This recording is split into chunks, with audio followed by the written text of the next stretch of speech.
Terkait banyaknya sejumlah kasus kebakaran penjulingan minyak ilegal di Musi Banjuasin, Kapolres Mugba AKBP Siswandi memerintahkan sejumlah kapolsek jajarannya untuk bisa mengungkap kasus ilegal refinery di wilayahnya masing-masing.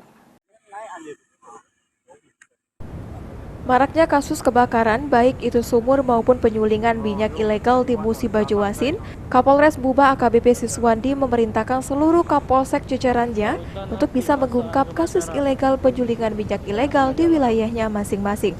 Hal tersebut disampaikan pada saat melakukan press release terkait penangkapan 4 tersangka kasus terbakarnya tempat penyulingan minyak di 2 lokasi di Musi Banjuasin pada Sabtu 24 Juni 2023. Menurut Siswandi, hal itu guna mengantisipasi jatuhnya korban jiwa dan kerusakan lingkungan yang terjadi di Musi Banjuasin akibat kegiatan illegal drilling.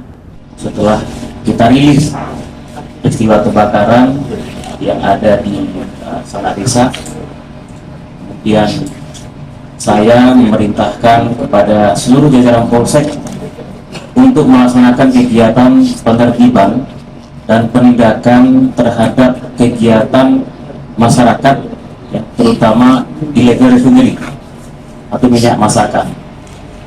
13 polsek wajib ya melaksanakan ungkap kasus. Jadi polsek-polsek yang ada di jajaran Polres Musi Banjuasin diberikan target untuk fokus ke ungkap refinery atau minyak masakan. Ruzi Iskandar, PAL TV.